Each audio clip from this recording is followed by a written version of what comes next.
Hello friends.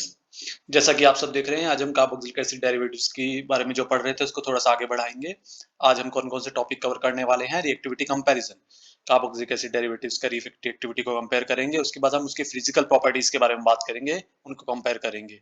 उसके बाद हम हाइड्रोलिसिस रिएक्शंस को देखेंगे। हाइड्रोलिसिस रिएक्शन में से एक रिएक्शन होती है सपोनिफिकेशन रिएक्शन। हम सपोनिफिकेशन रिएक्शन को बात करेंगे। उसके बाद कुछ क्वेश्चंस प्रैक्टिस करेंगे आज के इस लेक्चर में। Let's start it. Reactivity comparison, हमें पता है कार्बोक्सिलिक एसिड के डेरिवेटिव कैसे होते हैं। R C O group, Y group. यहाँ पे ग्रुप चेंज होता रहता है। अगर ओ एच ग्रुप आता है तो कार्बोक्सिलिक एसिड, एक्स हैलाइड्स आ जाता है तो एसिड हैलाइड्स, ओ सी ओ आ जाता है तो एनहाइड्राइड्स हो जाते हैं। ऐसे ही यहाँ पर NH2 आ जाता है तो अमाइड्स हो जाते हैं। इस डेरिवेटिव्स की रिएक्टिविटी कंपैरिजन को देख रहे हैं। ये देखे तो ये एसिड क्लोराइड है, ये देखे तो एनहाइड्राइड है, ये देखे तो एस्टर है, ये देखे तो NH2 है, मींस अमाइड है, और ये कार्बोक्सिलेट। इसकी रिएक्टिविटी को हम डिफरेंट डिफरेंट पैरामीटर से कंपेयर कर सकते हैं। यहाँ पर हम जिस पैरामीटर की बात कर रहे हैं और लिविंग ग्रुप के भी यहाँ पर बात कर रहे हैं। ठीक है। हमें पता है कि जब इस पर रिएक्शन होती है तो इस पर पार्शियल डेल्टा चार्ज होता है, इसके ऊपर माइनस डेल्टा चार्ज होता है, और न्यूक्लियोफाइल आता है। न्यूक्लियोफाइल इसको रिप्लेस कर देता है और ये लिविंग ग्रुप बन के निकल जाता है। तो ये जितना अच्छा लिविंग ग्रुप होगा उतनी जल्दी बाहर निकलेगा, और जितनी जल्दी ये ग्रुप बाहर निकलेगा उतनी फास्ट रिएक्शन होगी, उसकी रिएक्टिविटी उतनी ही ज्यादा होगी। अगर इन सबको कंपेयर किया जाता है तो हम देखते हैं कि Cl एक बहुत अच्छा लिविंग ग्रुप है, because it has a very good electronegativity. It can easily handle this negative charge which is going to be occupied after leaving this molecule. सो अगर हम एस्टर की बात की, एनहाइड्राइड की बात करते हैं, तो लिविंग ग्रुप हमारा माइनस चार्ज आएगा किसके ऊपर, ऑक्सीजन के ऊपर। हमारा ग्रुप क्या होगा, ये लिविंग ग्रुप बन जाएगा। ये लिविंग ग्रुप बन जाएगा तो ये नेगेटिव चार्ज इस पर आराम से कॉन्जुगेशन हो सकता है, and it is can stabilize through conjugation.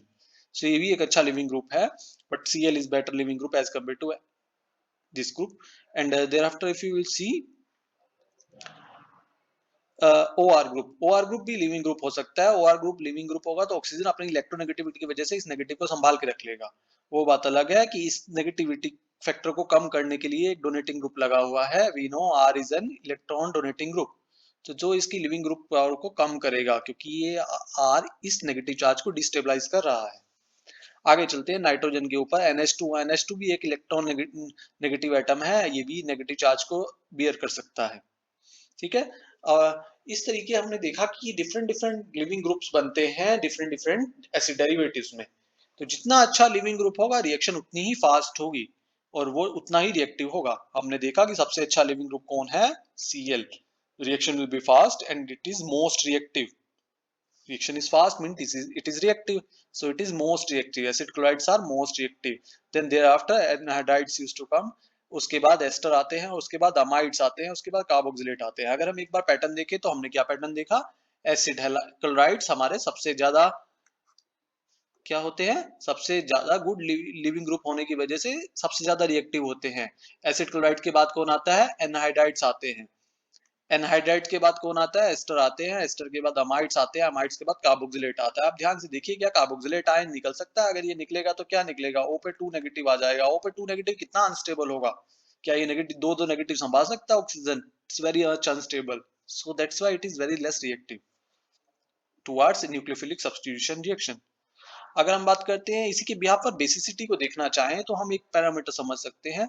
Base कौन होता है, बेस वो होता है, जैसे OH एक बेस है, वो बेस क्या होता है,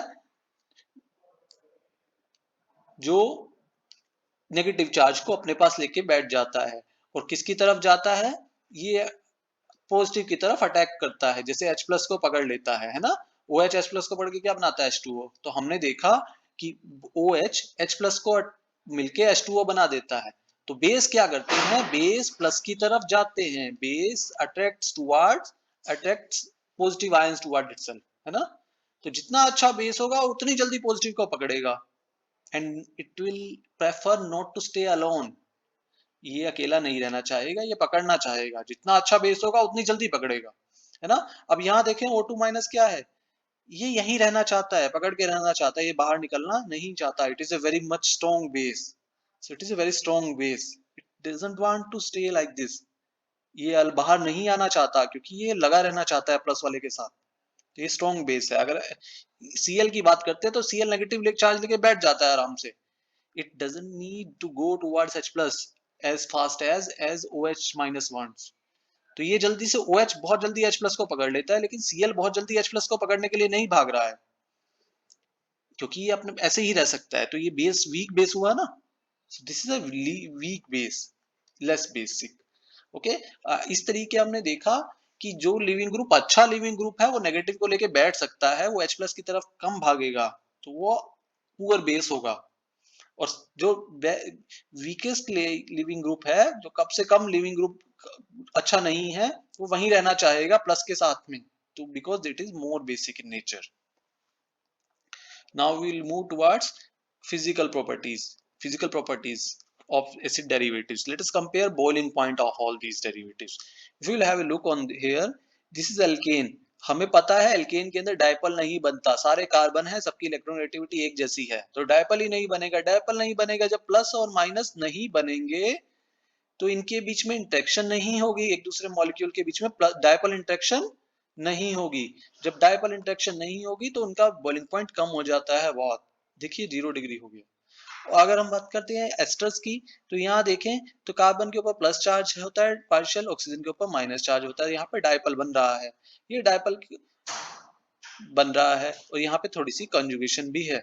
तो हमने देखा कि एस्टर्स के अंदर डायपल बन गया तो बॉइलिंग पॉइंट बढ़ गया। अगर हम बात करते हैं Cn की, Cn के अंदर नाइट्रोजन की इलेक्ट्रोनेगेटिविटी ज्यादा होती है, इलेक्ट्रॉन को अपनी तरफ खींचेगा, ये बॉन्ड भी अपनी तरफ खींच सकता है। जब ये अपनी तरफ खींचेगा तो इसके ऊपर कैसा चार्ज आएगा, माइनस डेल्टा, इसके ऊपर प्लस डेल्टा, डायपल बन जाएगा, लीनियर डायपल बन रहा है, और नाइट्रोजन कंजुगेशन से भी खींच रहा है और डायपल मूवमेंट से भी, इलेक्ट्रोनेगेटिविटी से भी खींच रहा है, तो बॉइलिंग पॉइंट और ज्यादा बढ़ गया। अल्कोहल्स की बात करते हैं तो हमें पता है अल्कोहल कैसा होता है, ये होता है। जब अल्कोहल पे कार्बन, इसके ऊपर कैसा चार्ज आता है, प्लस, इसके ऊपर कैसा चार्ज आता है, माइनस। देखिए डायपोल बन गया, इलेक्ट्रोनेगेटिविटी का डिफरेंस बहुत ज्यादा है, ऑक्सीजन की इलेक्ट्रोनेगेटिविटी काफी ज्यादा होती है अल्कोहल्स के अंदर, जिसकी वजह से बॉइलिंग पॉइंट ज्यादा होता है as compare to esters and alkanes. अगर हम बात करते हैं एसिड की, कार्बोक्सिलिक एसिड की, तो कार्बोक्सिलिक एसिड में दोबारा देखिए इसके ऊपर क्या होगा, प्लस चार्ज होगा, इसके ऊपर नेगेटिव चार्ज होगा, डायपोल बन गया, डायपोल बन गया, और यहाँ पे OH भी आ गया, OH आ गया तो क्या हुआ, इसके ऊपर कैसा चार्ज, नेगेटिव, H के ऊपर कैसा चार्ज, पॉजिटिव। तो इतना ज्यादा डायपोल नेचर आया, और यहाँ पे कंजुगेशन भी हो सकती है, जिसकी वजह से ये डाइमर की तरह एग्जिस्ट करते हैं, hydrogen bonded acid dimer. Carboxylic acid क्या बना लेते हैं, डाइमर बना लेते हैं।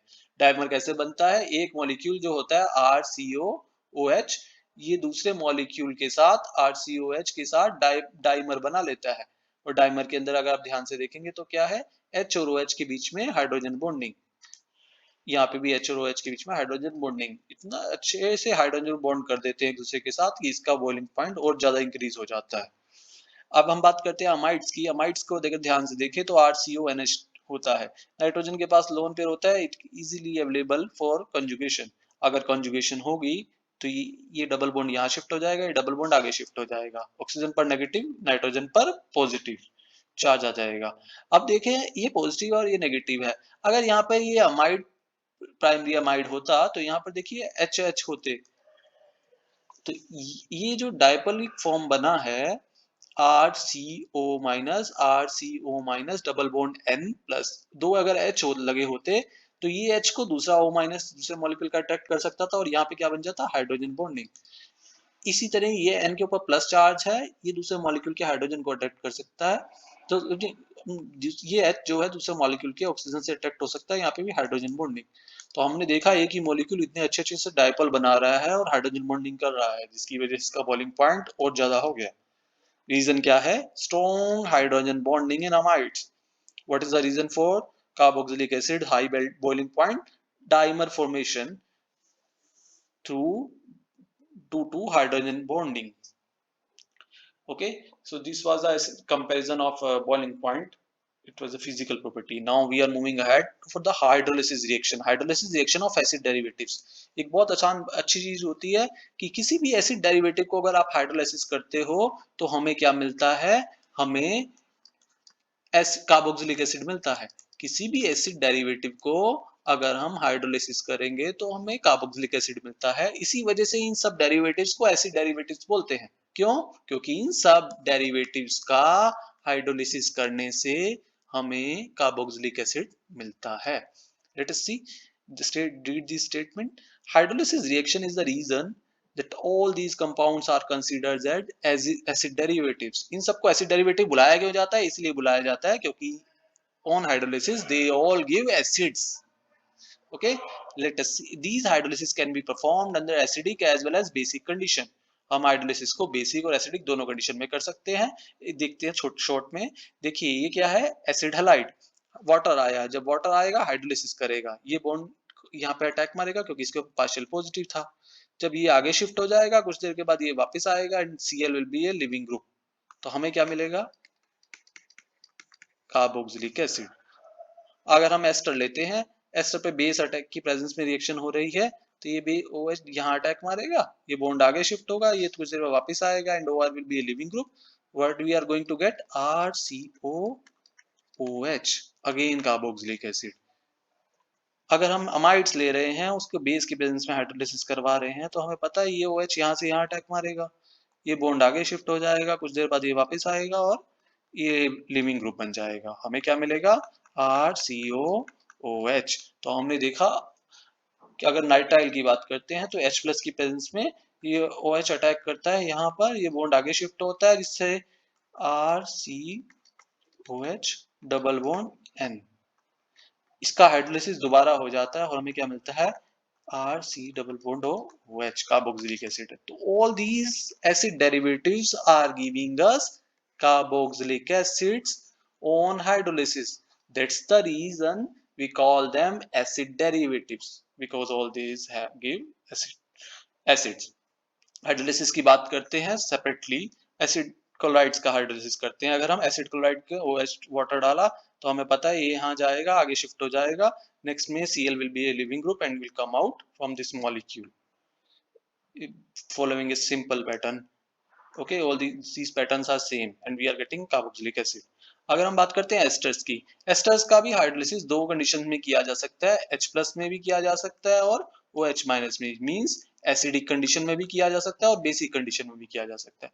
जब हम इस हाइड्रोलिसिस को बेसिक कंडीशन में करते हैं तो इस रिएक्शन को सपोनिफिकेशन बोलते हैं। जब हम एस्टर का हाइड्रोलिसिस बेसिक कंडीशन में करते हैं तो इस रिएक्शन को सपोनिफिकेशन बोला जाता है। सपोनिफिकेशन क्यों बोला जाता है? क्योंकि इस रिएक्शन के अंदर सोप बनता है, सोप फॉर्मेशन होती है, इसलिए इस रिएक्शन को सपोनिफिकेशन बोला जाता है। रिएक्शन कैसे होती है? बेस की प्रेजेंस में हो रही है। Base usually we take NaOH और KOH, these are very good base. तो OH, KOH और NaOH से OH आता है, ये OH अटैक मारता है एस्टर के कार्बन पर। जब इस पर अटैक मारेगा ये शिफ्ट आगे हो जाएगा, जब बैक कुछ देर के बाद ये वापस शिफ्ट होगा and OR will be a leaving group. Elimination हो जाएगा हमारा लिविंग ग्रुप का, हमें क्या मिल जाएगा? एसिड मिल जाएगा। एक बात ध्यान रखते हैं, जब हमारी रिएक्शन परफॉर्म की जाती है बेस की प्रेजेंस में तो जो एसिड बनता है बेस उससे H को ले लेता है, बेस एसिड बनने के बाद उससे H को ले लेता है और हमें सोडियम सॉल्ट मिल जाता है या फिर कार्बोक्सिलेट मिल जाता है। क्यों? हमें पता है कि हाइड्रोलिसिस हुआ तो क्या बनेगा? एसिड बनेगा, क्योंकि रिएक्शन बेस की प्रेजेंस में हो रही है तो बेस आएगा इस H+ को ले लेगा, जब बेस इस H+ को ले लेगा तो क्या बन जाएगा? Carboxylate ion. अगर रिएक्शन हो रही है NaOH में तो Na सोडियम के प्लस के साथ बन जाएगा, KOH में हो रही है तो K+ के साथ बन जाएगा। यही रिएक्शन सोप बनाने के लिए की जाती है। इसमें बड़ी चेन वाले ये अल्काइल ग्रुप काफी लंबी चेन वाला होता है, एल्कीन चेन वाला। ट्राइग्लिसराल्डिहाइड लेते हैं, जब ट्राइग्लिसराल्डिहाइड लिया, इसका हाइड्रोलिसिस कराया बेस की प्रेजेंस में, यहाँ देखेंगे तो ये कैसा है? ये एस्टर लिंकेज है, ये भी एस्टर लिंकेज है, ये भी एस्टर लिंकेज है, ये 3 एस्टर्स हैं एक ही मॉलिक्यूल के अंदर, 3 एस्टर लिंकेज दिख रही है। और जब बेस की प्रेजेंस में इसको कराया जाता है रिएक्शन को तो हाइड्रोलिसिस हो जाता है। हाइड्रोलिसिस किसका होगा? इस बॉन्ड का हाइड्रोलिसिस हो जाएगा। जब इस बॉन्ड का हाइड्रोलिसिस, ये OH आएगा नेगेटिव चार्ज के साथ, ये यहाँ अटैक मारेगा, ये बॉन्ड आगे शिफ्ट होगा, जब ये बॉन्ड वापस आएगा इसको लिविंग ग्रुप बना देगा। तो हमने देखा ग्लिसरॉल बनता है इस रिएक्शन में और लंबी कार्बन की चेन के साथ COOH आ रहा है, और बिकॉज बेस की प्रेजेंस में हो रही है तो OH चला गया तो सोडियम सॉल्ट बन गया। किसका सोडियम सॉल्ट बना? कार्बोक्सिलेट आयन का, where R is a very big chain of carbons alkene, okay, aliphatic carbons. So these are things we call soap. Okay, this is having a very large chain of carbons. Thereafter there is a presence of carboxylate ion and a salt with sodium or potassium. What we call this thing, we call it a soap, because shop बन रहा है इस reaction में तो saponification बोल दिया जाता है। यही रिएक्शन एसिडिक कंडीशन में करवाए हैं अगर हम, तो एसिडिक कंडीशन में H+ इसको एक्टिवेट करता है, ऑक्सीजन को, ऑक्सीजन के पास लोन पेयर होते हैं, उससे एक्टिवेट किया, उसके बाद वाटर इसको अटैक करता है, नीचे से ये बॉन्ड आगे शिफ्ट हो जाएगा, कुछ देर के बाद ये बॉन्ड वापस आएगा तो इसको लिविंग ग्रुप बना के निकाल देगा OMe की असिस्टेंस के अंदर। बिकॉज रिएक्शन एसिडिक कंडीशन में हो रही है तो OMe को अच्छा लिविंग ग्रुप बनाने के लिए इसके साथ H आगे लग जाता है। H कहाँ से आता है, एसिडिक कंडीशन में H अवेलेबल होता है, प्रोटॉन्स H+। ओके, तो बेस किस, हमें एसिड मिल जाता है। एक बात ध्यान रखनी है, इस रिएक्शन के अंदर जब एसिड बनता है तो वो RCOOH बनता है। H यहाँ पे अवेलेबल रहेगा, क्यों? क्योंकि H+ हमारे पास ऑलरेडी अच्छे से अवेलेबल है। लेकिन जब यही रिएक्शन हाइड्रोलिसिस बेस की प्रेजेंस में होती है तो हमें क्या मिलता है, कार्बोक्सिलेट आयन मिलता है सोडियम या पोटेशियम के साथ।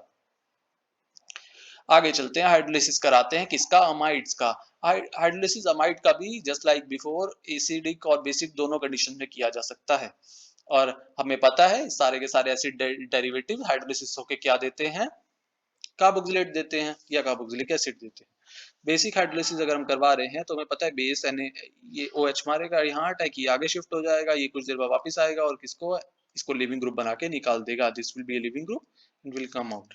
क्योंकि रिएक्शन बेस की प्रेजेंस में हो रही है तो जो एसिड बनेगा उसका H ले लिया जाएगा, क्योंकि बेस H+ को ले जाया करते हैं। बेस H+ को ले जाएंगे तो क्या बना देंगे, carboxylate ion, because NaOH we are using, तो सोडियम कार्बोक्सिलेट। यही रिएक्शन एसिड में कराएंगे तो एसिड का H+ के साथ रिएक्शन होगी और हमें पता है रिएक्शन के H वहीं रहेगा कार्बोक्सिलेट के साथ। All acid derivatives gives carboxylic acid on hydrolysis, to remember this thing. आगे चलते हैं, acid catalysed hydrolysis of amides. हमने मैकेनिज्म की बात करी थी बेस कैटेलाइज्ड की। अब अगर एसिड कैटेलाइज है, हमें पता है एसिड का H+ आता है, वो कार्बोनिल ऑक्सीजन को एक्टिवेट कर देता है। कार्बोनिल ऑक्सीजन पे H+ आया, जैसे ही H+ आया यहाँ पे पार्शियल पॉजिटिव बढ़ गया, OH वाटर आएगा, वाटर यहाँ अटैक कर देगा, ये आगे शिफ्ट हो जाएगा। कुछ देर के बाद हमें पता है कि NH2 लिविंग ग्रुप बन के बाहर निकल आएगा। देखिए NH2 को बाहर निकलने के लिए असिस्टेंस कहाँ से मिल रही है, एसिडिक कंडीशन का H+ रखा है, H+ इसको आके प्लस दे देगा। जब इसको प्लस देगा तो इसके निकलना आसान हो जाएगा, because it is taking these electrons.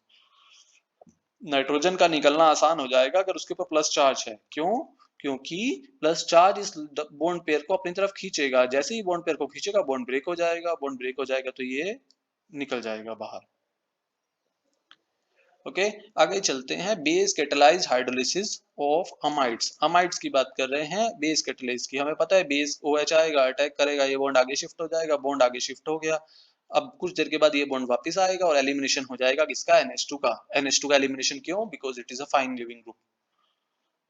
Okay, and because reaction is being performed in base, so यहाँ पर कार्बोक्सिलेट बनता है।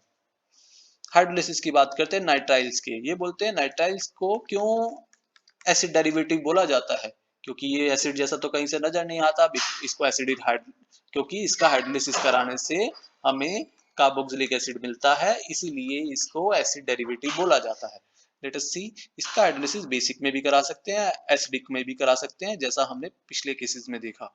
अगर हम इस रिएक्शन को बेस की प्रेजेंस में परफॉर्म कर रहे हैं तो OH क्या करता है, OH यहाँ से अटैक करता है, यहाँ पर ये बॉन्ड आगे शिफ्ट हो जाता है और फर्स्ट रिएक्शन के बाद अमाइड बनता है हमारा। अमाइड बनने के बाद, अमाइड हमें अपने पीछे देखा कि अमाइड का जब हम हाइड्रोलिसिस कराते हैं तो हमें क्या मिलता है, अमाइड का बेसिक हाइड्रोलिसिस कराने से हमें क्या मिल रहा है, कार्बोक्सिलेट मिल रहा है। तो इस रिएक्शन में जब अमाइड को फर्दर हाइड्रोलिसिस कराया जाएगा तो कार्बोक्सिलेट मिल जाएगा। इस रिएक्शन का मैकेनिज्म हम अभी देखेंगे अगली स्लाइड में। यही रिएक्शन एसिडिक हाइड्रोलिसिस भी करा सकते हैं नाइट्राइल्स का। जब एसिडिक हाइड्रोलिसिस कराते हैं तो भी हमें फर्स्ट स्टेप के बाद इसका हाइड्रोलिसिस होता है और हमें क्या मिलता है, अमाइड मिलता है। ये अमाइड जो मिला, ये अमाइड दोबारा हाइड्रोलिसिस होने पे हमें पता है कार्बोक्सिलिक एसिड देता है, क्योंकि यहाँ पर एसिडिक कंडीशन में हो रहा है तो H इसके साथ रहेगा, क्योंकि यहाँ पर बेसिक कंडीशन में हो रहा है तो H इसका चला जाएगा। आगे देखते हैं हाइड्रोलिसिस जो नाइट्राइल्स का हो रहा है, इसकी मैकेनिज्म कैसी होती है। OH है बेसिक कंडीशन में, बेसिक कंडीशन का OH अटैक करेगा किस पर, हमें पता है नाइट्रोजन की इलेक्ट्रोनेगेटिविटी ज्यादा होती है तो इसके ऊपर नेगेटिव पार्शियल का, और कार्बन की इलेक्ट्रोनेगेटिविटी कम होती है तो इसके ऊपर कैसा चार्ज आएगा, प्लस है। बिकॉज इसके ऊपर पार्शियल पॉजिटिव आएगा तो negative charge will be attacking on this partially positive carbon. जब इसके ऊपर अटैक करेगा तो ये बॉन्ड आगे शिफ्ट हो जाएगा, ये बॉन्ड आगे शिफ्ट हो जाता है। ठीक है, इसने वाटर से H ले लिया और हमारे पास ये बन गया इनोल फॉर्म। अगर हम देखेंगे इस फॉर्म में क्या है, इन भी है एंड ऑल भी है। हमें पता है इन का मतलब क्या होता है, डबल बॉन्ड। देखिए यहाँ डबल बॉन्ड है, साथ में इसके ऑल भी है। ऑल का मतलब क्या होता है, OH, तो यहाँ पे OH भी है, तो ये इनोल बन गया। इस इनोल में टोटोमराइजेशन हो सकती है, ये बॉन्ड यहाँ जाएगा और ये इस H को ले लेगा। अगर यहाँ पे ये टोटोमराइजेशन हो जाएगी तो क्या बन जाएगा, RC डबल बॉन्ड O, ये N पे एक H पहले था, एक H इसने और ले लिया। अगर हम इसको देखें तो ये क्या बन गया, अमाइड बन गया।